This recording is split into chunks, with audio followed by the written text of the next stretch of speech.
Hormones are bossy. GLP is the new kid on the weight loss block. And my guests tonight, they're the women making a living, keeping you fit, helping you fix both. We're talking about night sweats, mood swings, miracle meds, and the moments that change clients' lives for better and for, well, let's just say sometimes the side effects are wild. If my hormones were a person, I'd have to already unfriend them. But lucky for me, tonight's guests know how to keep me in check. Welcome, ladies. Thank you. Thank you. Those of them that have not listened to the previous episode, go ahead and reintroduce yourself. And My name is Holly. Remembered that time. Good job. Good job. I am a nurse. I've been working with hormones now for 4 years, and the GLP-1s probably the past 3 years going on. they've been along that. Like GLPs have been around for 3 years. Well, they've been around for forever, decades. but yeah. Really? Yeah. Okay. I'm going to dig into this. Yeah. Yeah. But yeah. That's Holly. I'm That's Brittany. I'm a nurse practitioner. We specialize in hormones, weight loss, overall functional medicine. I can't talk. Functional medicine, aesthetics, all the things, all the fun things. The wine bottle that got getting over there. here. It's getting there. I'm Georgia, and I'm Brittany and Holly's medical assistant. I get to help them do all the fun things. She gets to keep the whole train on the tracks. Let's be honest. Yeah. She's you normally the talk to glue. her. I'm like- She's Yeah. the glue to the whole She office. keeps it all together. I'm like the personal assistant who keeps Well, it on track. Yeah. I am one of your fans. You've gotten my hormones. We'll see. I just got labs done the other day, but we'll Yeah, see if about they're that. back. Are they not good? No? Oh, shit. They just need improvement. They're improved. They just need further improvement. Well, shit. We're not going to talk about that on here, okay? It's okay. I'm an open book. I'm an open book.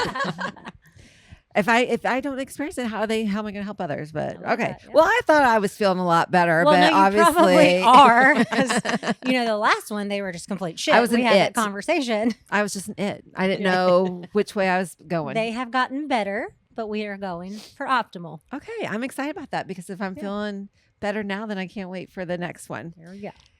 All right, so let's talk hormones first, and then we'll get into this. GLPs have been around forever, and now they're just hot topics. Mm-hmm. Yeah. But what's like if someone's out there listening and they don't know if they need to come in and see you guys for hormones, what's the first signs or what's the red flags that they walk through your front door or reach out to you? So, I guess my main complaint, there's not a top one, but I would say probably top 3: fatigue, weight gain, no sex drive. Yeah. That's been my entire life. And I have that conversation with people.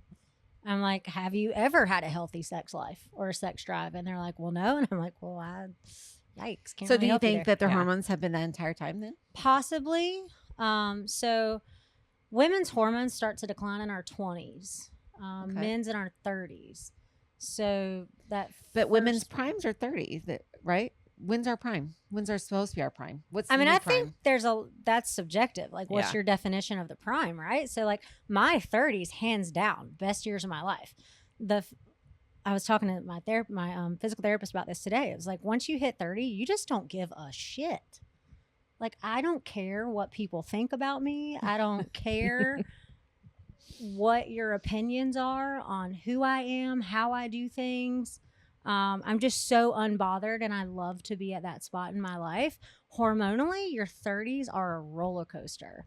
That is when we are getting into perimenopause, and perimenopause starts in our, early 30s, mid 30s. Average age of menopause in our country is 51 now, and that starts about 15 years prior. So that's backing that up into our 30s. So hormonally, we're shitstorms, and maybe that's why we just are so Thriving. unbothered by other people's shit. Fuck it. Yeah, just fuck it all around. But no, I would say I think defining your prime is very subjective. Okay. So no sex drive, fatigue, and weight gain. How much, what do you say is weight gain? Is that 5, 10? What's your basis for you've gained weight? It is usually I've put on 10 pounds and I am doing everything I used to Yep. do, and I cannot get it off. Yeah. That seems It's a to be good the magic number. 10 Yeah. pounds is a lot. It's Yeah. a lot. I'm only 5'2". 10 pounds on me is a lot. A lot. I agree with that. Anything else that you guys want? Or is those the three that you feel? I would agree that's the three. I mean, that's your like top three for people to get in. Yeah. But those three right there, you think about how many just females in general deal with that, and they just don't ever say anything, don't ever talk about it. You Yeah, know, it's just chalked up to push through. You're just Yeah. normal. Just I'm push tired. through. It's fine. Yeah, especially You the know. fatigue. Like, Yeah. you're like, oh, I This didn't is sleep normal. last night. Yeah. But it's okay. It's fine. No, it's not. Yeah. Yeah. Like that is not fine. Right. Do you feel like most women like they push through, like they're just running, sure. and usually that age group is running around with kids, Yes. and Yeah, they for don't sure. put themselves 1st. Mm-hmm. So what do you? How do they put themselves first? I mean, what do you? You know, I'm a huge advocate for therapy and learning how to set boundaries and how to put yourself first. Like therapy, couch Yeah, no, session like therapy. therapy. Yeah, because you know, our culture, we are just taught burnout is normal. You're a mom. You're supposed to be tired. You're supposed to work 7 days a week, 24 hours a day. You're supposed to be a boss bitch in your career, have an amazing relationship, an amazing sex life, do all the things for the kids, be on the PTA, run them back and forth to baseball, cheer, dance, soccer, whatever. Bingo, I've done it, you know, and you're just supposed to do all that with a smile on your face and not accept that you're tired or, you know, things like that. So I think it's so normalized that we it's forget definitely what we gotten- felt like. Exactly. You know, I started having these symptoms of fatigue, and I have always had a high sex drive, always, since I was in my teens. And after my first daughter, that tanked horribly. And I went to my doctor at 25, and I was like, this is not right. Like, something's off. And he was like, well, you're a mom. You work full time. You're in grad school. Of course you're tired. Of course you don't have a sex drive. Drink some wine at night. Maybe you'll be in the mood. I was literally told that at 25 years old. You let a man walk into a doctor's office and say, I don't have a sex drive. My dick don't work. They're going to do something about it. So Am I wrong? The 300 Yeah. Viagra. 300 Viagra.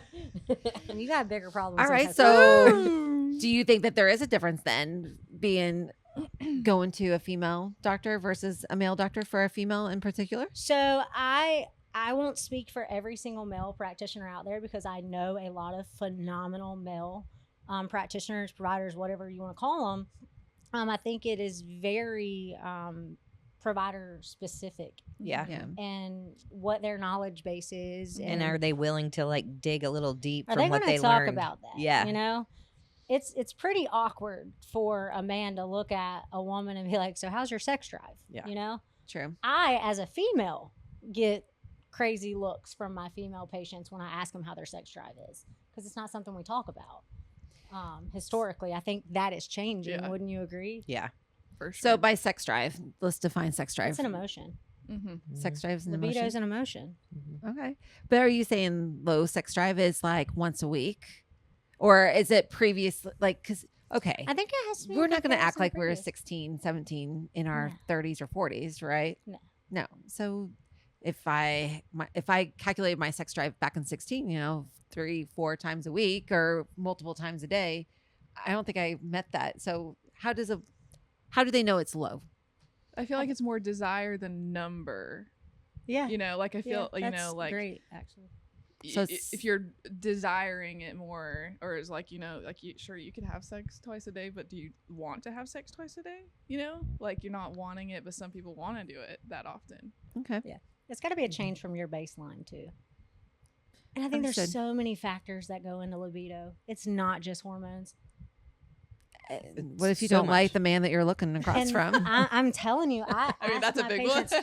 That's a huge one. And I've had women where like, yeah, when they first came to me, they had no libido and all these things. And it's like, we do all this stuff. We work on their lifestyle. They're in therapy. Their hormones are optimized. And they're still coming in my office. And they're like, I don't want to sleep with my husband. And I said, That's well, a real honey, thing. You are perfect on paper. Like, do you even like your husband? Yeah. And she literally broke into tears. So from that day forward, I always ask my patient on that very first consultation, do you like your partner or significant other?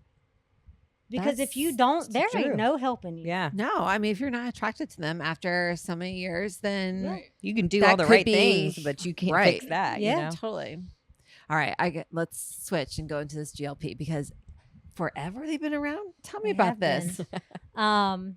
I don't know exactly when they were patented, so I won't speak to that. But I mean, Saxenda, that's liraglutide. It's a diabetic medication that's been on the market Right, for quite some time. diabetics, but for weight loss too. I think weight loss is just a good side effect of Yeah. these medications. And I think that's the big misconception about these things is they're coined for weight loss. Well, they're impacting so many things on a metabolic aspect. Like, I don't recall the provider that said this, and I wish I could remember them because I would drop their name. But they said that GLP-1s are leveling the metabolic playing field, and they hit the nail on the head with that. We're improving inflammation. We're improving insulin sensitivity. We're improving blood sugar. We're improving lipids. We're improving all of these aspects, which in turn, it goes back to hormone balancing too, because if all that shit is out of whack, your hormones are out of whack as well. So these GLPs So you're pro are GLP. I am pro GLP for a patient that has proper nutrition and exercise. Proper nutrition, exercise, And that is your key. no. Well, I mean, we tell people all the time, it's not magic. It's close, but you got to put in the work. Yeah. You know?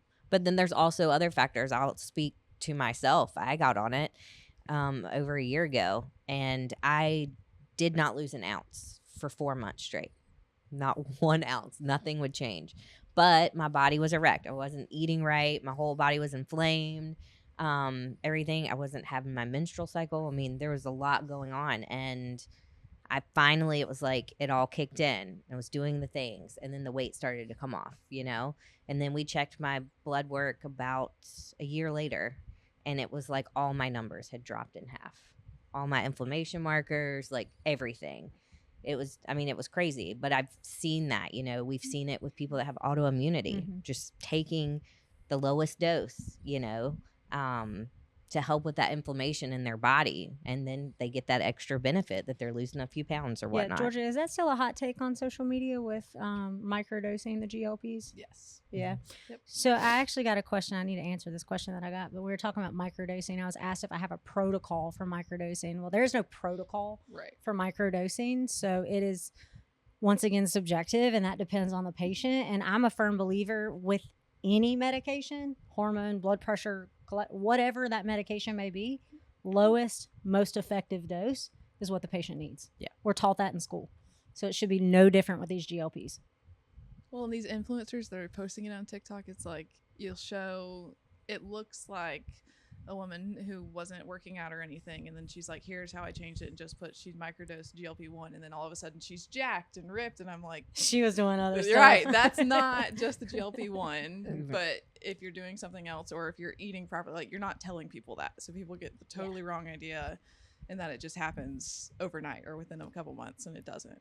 Yeah. So who made GLPs popular in this? Like, because I mean, yes, I knew that there's semaglutide for a diabetic, but I never knew it was kind of like a weight loss. But who made that popular, or how did that trend start with the GLPs? I mean, Well, I think it's a multifactorial thing.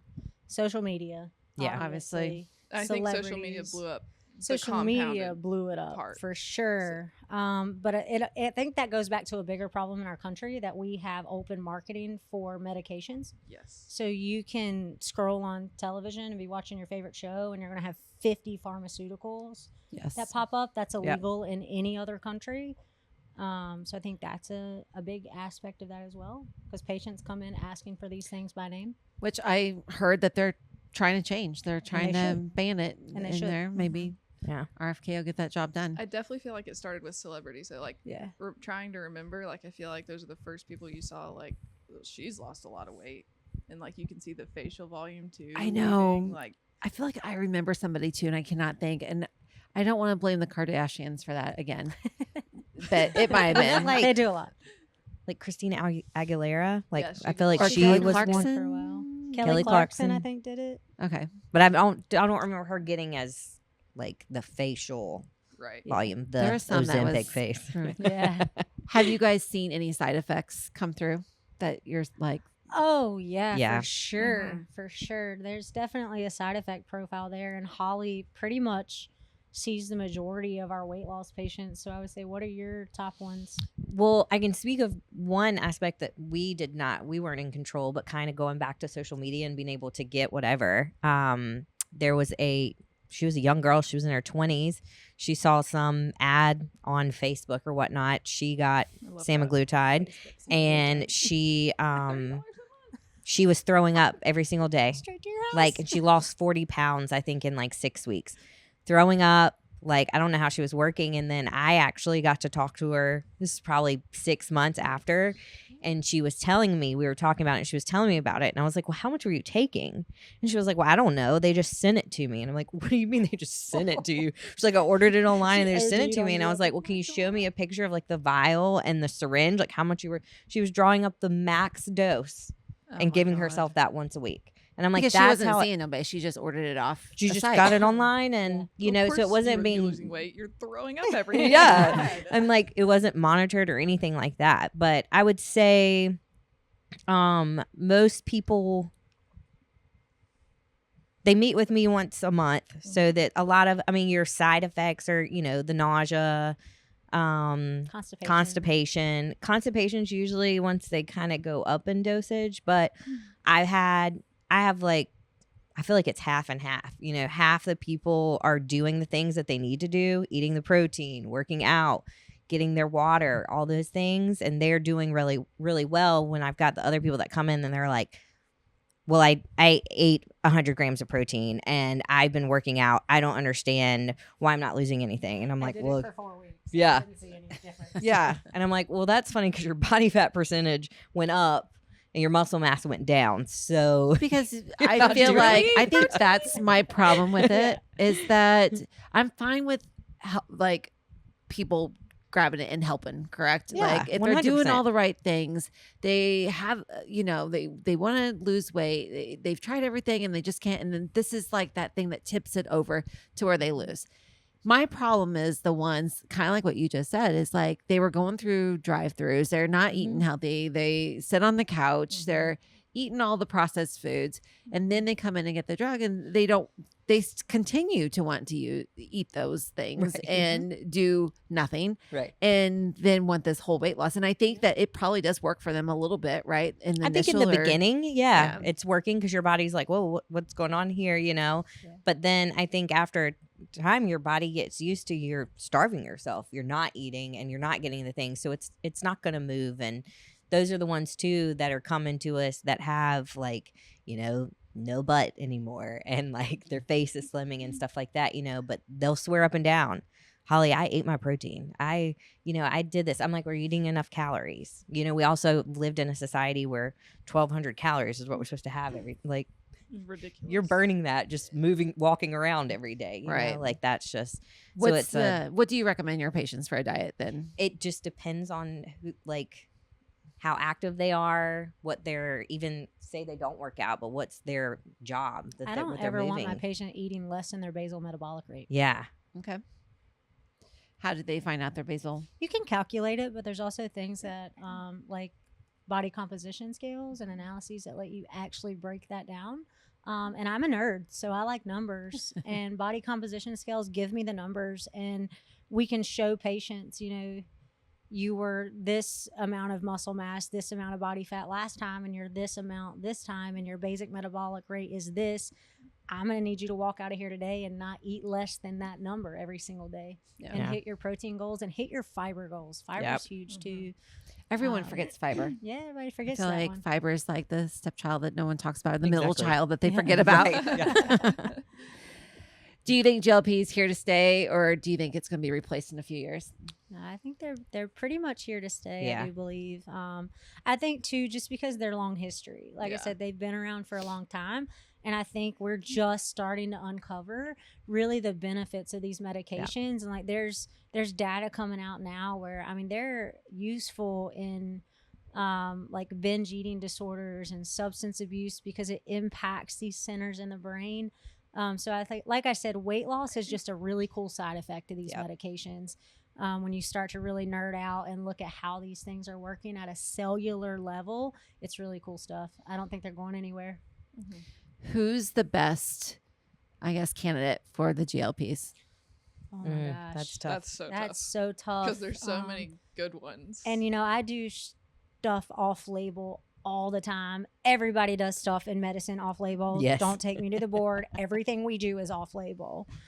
But like I work with a lot of hormone imbalances, PCOS, things like that. These GLPs are so wonderful for that. So FDA indication for GLP-1, BMI greater than 27, weight-related comorbidities such as hypertension, hyperlipidemia, heart disease, sleep apnea, arthritis is another one now, and I think I got it. Asthma was added to that as well. Yeah. So those are your textbook FDA indications. Your patient can meet every single one of those and still not get approved by insurance. We won't even get on that soapbox. But I'll use a GLP-1 and a BMI less than 27 all day, every day, because BMI doesn't tell me anything metabolically about that patient of what's going on. So I like them in PCOS. I like them in autoimmunity. I like them in, that perimenopausal woman that just can't get the weight to budge. And I know if her visceral fat continues to go up, I'm increasing her risk of heart disease and metabolic dysfunction. So I'll take that all day and use a GLP there while we're working on their hormones as well. So I think there's a lot of really great avenues to use these medications. Yeah. Is there a certain time frame that you can stay on? That's hadn't very heard. patient specific. Yeah. I tell my patients you're committing to at least 6 months, at least, especially in a metabolic issue, because it takes time in conjunction with lifestyle and diet and moving your body and calming down your HPA axis and doing all these things. Minimum 6 months is what I tell them. Yeah. I Love would it. say once people are on them, though, they don't want to come off of them. Correct. Yeah. Or they wanna do come off continue. of it. They're like, oh, can't do it anymore. And then They go back on it. they start to put weight back on. They go back to their old habits, and then Right. Yeah, because that lifestyle, it's hard to change it. It's really Yeah. cool Anything else that you guys want to add about for a GLP? Our hormones, Oh, man. There's so success much. stories.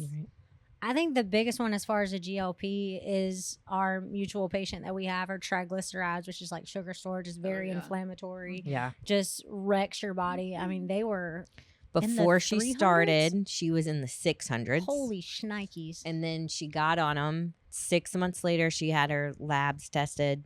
They were, I think they had came down to 380. And then 1 year after, they had came down to 116. So cool. So Yeah. optimal triglycerides less than 85. You definitely have some genetic factors and things that are going to impact that as well. But I mean, that's really cool stuff. Sounds like it's the wonder drug. It can Yeah. be. It can be. Yeah. If anyone's out there wanting to check you ladies out, where can they find you? We're located in Wilmington, North Carolina. I actually forgot to say last time, I am licensed in Virginia and Florida as well. Nice. Strictly telehealth for those people. I do have some that come see me from those states, but we're at the Frank Institute for Health and Wellness here in Wilmington, and you can find us on socials as well. I'm Brittany.thenp, and I'm- Holly. Aesthetics nurse heart. And I try and come up with the fun ideas for the socials. She is behind all She's of the behind the social media, all the things. You can also find me at Yvonne Verity and B&B Farms and cleaneats.com. And please download the Rebel Roots show. All right, before we end, we're going to end with our rapid fires. Okay, ready? Most common hormone symptom women complain about. Fatigue. Fatigue, for sure. GLP results, faster or slower than clients expect. Slow. Slow. Hardest thing about GLP clients. They don't want to Nutrition. eat. Yeah. I'm Eat going to your starve myself. protein. One word that describes menopause. Hell. Yeah. I was gonna say hot. I agree. Craziest, my hormones are out of control client story in 10 seconds. Oh, shit. I don't pellet crazy. Yeah, we try to stay away from crazy, but I will say that The crazy a plus side was an older lady one time came running out of the room after she got her pellets and said, I feel like a porn star. Oh my god. That's amazing. That's a good What were one. you going to say, Georgia? I just get all the crazy patient emails. She does. So when they She does. rage for 30 seconds or an hour, I That's get all you. the emails. And then they're like, I'm so sorry. We I'm got like, a text it's okay. message this Rage morning. Georgia. Rage Georgia. 36 patient messages. You're good. It's okay. One thing you wish every GLP client did before starting. Got an exercise routine. Yeah. Yeah. For sure. Yeah. And stuck to it. Right. And committed, right? Yeah, First committed. thing you tell a client when they want instant results. Yeah, it's not going to happen. You didn't get this way overnight. I love that one. I use that one too. Best success story in one sentence. She basically told me I gave her life back. And that's pretty damn cool. That's pretty Yeah. damn cool. Yeah. I would say I actually had a gentleman that All right. all he did was sleep. Couldn't couldn't hang with his kids or anything, and got his hormones regulated, and now is active with his children. Said Oh, we yeah. saved his life. So cool. We've Yes. totally didn't even Sweet. talk about men on this show. I We're know. sorry, dudes. It's all right. know. You have enough resources out there. I will say my men patients are easier than females. So Yes. They are. I'll see They're- those guys They're too. pretty straightforward. Yeah. I totally would have probably agree with you. All right, last one. Dream spokesperson for your services. Who would you want to rep Frank Institute? Celebrity. See, I'm not a celebrity person. I'm not either. TikTok influencer? Oh, hell no. Oh, no. Influencer? Someone I just here? scroll. I'm like, I don't pay attention who they are. So, Nobody? I nerd out on other Athlete? providers. Yeah. Like Okay. providers in our Okay, so field. which provider? Which provider? Y'all would know you my want to girl come crush, visit y'all. you? Yeah. Y'all know Yeah. my girl crush. Her name is Lexi Yu. She's out of Indianapolis, and that woman is a total badass trailblazer in our field. She is an educator. She's a wife. She's a mom. She's got 3 kids. She owns 2 locations. Like, this woman's badass. I've been Yeah. in her mentorship group for a long time, and I met her. Holly and I had a long 3-hour conversation with her in Cancun, and I will say until I found her, I was just kind of stuck. Like, just the day-to-day, like, run-of-the-mill, see the patients, wasn't really stepping out of my comfort zone. But putting yourself in rooms with people that do more than you do is a game changer. Yeah. Because she lit a fire under my ass when she looked at me and said, "What the hell are you doing?" Aw. Yeah. And I she was love like, "You're that. too smart for that shit." So, I mean, she's amazing. She really is a phenomenal person. And the fact So- that she just sat there and talked to us for 3 hours, she didn't have 3 to do that. hours? I mean, it Yeah. was a long time. It was like a might not 3-hour have been 3 hours, conversation. but we had a I was couple pretty pretty. I margaritas in the was pool. Yeah. No, So I she's mean, when definitely you not a get that amount of celebrity. time from someone, it's, But I Truly. admire her as a provider yeah. and an advocate for women's health in our country. I love it. Well, thank you guys for coming and joining me and giving me some scoop on all the stuff. And Yes. Thank you for having us. Yeah, love thank it. It's been you. fun. Please share, download. See you next time.